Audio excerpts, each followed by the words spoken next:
ಮತ್ತೊಂದು ತರಿ ದೋಸೆಗೆ, ಮುದ್ದೆಗೆ, ರೈಸ್ಗೆ ಎಲ್ಲದಕ್ಕೂ ತಿನ್ಬೋದು. ಎಲ್ಲದೂ ಸೂಪರ್ ಆಗಿರುತ್ತೆ. ಹುಚ್ಚೆಳ್ಳು ಅಂತಾರಲ್ಲ, ಇದು ಕರಿ ಎಳ್ಳು, ಬಿಳಿ ಎಳ್ಳು, ಕೊಬ್ಬರಿ, ಹಸಿಮೆಣಸಿನ್ಕಾಯಿ, ಒಣಮೆಣಸಿನ್ಕಾಯಿ ಎರಡು ಮಿಕ್ಸು. ಧನಿಯಾ ಪೌಡರ್ ಹಾಕಲ್ಲ, ಧನಿಯಾನೇ ಇವಾಗ್ಲೇ ಫ್ರೈ ಮಾಡಿ ಇವಾಗ್ಲೇ ತಕ್ಷಣ ರುಬ್ಬಿ ಮಾಡೋದು. ಶುಂಠಿ ಮಸಾಲಾ ಐಟಮ್. ಫಸ್ಟ್ ಎಣ್ಣೆ ಹಾಕ್ತೀವಿ. ಹಸಿ ಕಡಲೆ ಬೀಜ, ನಾಟಿ ಧನಿಯಾ. ಯಾವ ಒಲೆ ಆದ್ರೂ ಮಸಾಲೆ ಚೆನ್ನಾಗಿ ತೆಗಿಬೇಕು, ಟೇಸ್ಟ್ ಬರಬೇಕು ಅಂದ್ರೆ ಊಟ. ಶಾಜೀರಿಗೆ ಮೆಣಸು. ಇವಾಗ ಯಾರು ತಿನ್ನಲ್ಲ ಈಗಿನ ಮಕ್ಕಳು, ಅದಕ್ಕೆ ಊಟದಲ್ಲಾದ್ರೂ ತಿನ್ಬೇಕು ಜನಗಳಿಗೆ ಅಂದ್ಬಿಟ್ಟು ಅದೇ ಟೇಸ್ಟ್ ಕೊಡೋದು ಊಟಕ್ಕೆ.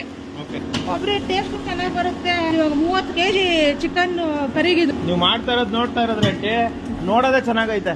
ಚೆನ್ನಾಗಿ ಮಾಡ್ಬೇಕು ಅಂದ್ರೆ ಕಾಸ್ಟ್ಲಿ ಐಟಮ್ ಹಾಕ್ಬೇಕು, ಫ್ರೆಶ್ ಐಟಮ್ ಹಾಕ್ಬೇಕು. ಮಸಾಲಾ ಐಟಮ್ ಚಕ್ಕೆ, ಲವಂಗ, ಕರಿಬೇವು, ಪಲಾವ್ ಎಲೆ, ಕಲ್ಲುವು, ಮರಾಠಿ ಮೊಗ್ಗು, ಸ್ಟಾರು ಎಲ್ಲ ಪ್ರತಿಯೊಂದು ಎಣ್ಣೆ ಒಗ್ಗರಣೆ ಹಾಕ್ಬಿಡ್ತೀನಿ. ಈ ಚೆನ್ನಾಗಿ ಫ್ರೈ ಆದ್ಮೇಲೆ ಚಿಕನ್ ಹಾಕ್ತೀನಿ. 30 ಪೀಸ್ ಗ್ರಾಮು ಕಬಾಬ್ಗೆ, 40 ಪೀಸ್ ಗ್ರಾಮ್ ಕುರ್ಮಾಗೆ, 50 ಗ್ರಾಮು ಬಿರಿಯಾನಿಗೆ. ಇನ್ನ ಅರ್ಧ ಆಗ್ಬೇಕು. ಅರ್ಧ ಆಗೋಕ್ಕೂ ಮುಂಚೆನೆ ಆಲ್ರೆಡಿ ಟೇಸ್ಟ್ ಬಂದ್ಬಿಡೈತೆ. ಒಂದು ನಿಮಿಷ ಗುರು, ಇದೇ ತಿಂಗಳು 24ನೇ ತಾರೀಕು 4 AM ಬಿರಿಯಾನಿ ಅಂತ ಮಾಡ್ತಾವ್ರೆ. ನಂದಿ ಬೆಟ್ಟದ ಕಡೆ ಹೋಗೋದಾದ್ರೆ ವಿಸಿಟ್ ಮಾಡಿ, ಇಲ್ಲಾಂದ್ರೆ ಪಾರ್ಸಲ್ ತಗೊಂಡೋಗಿ.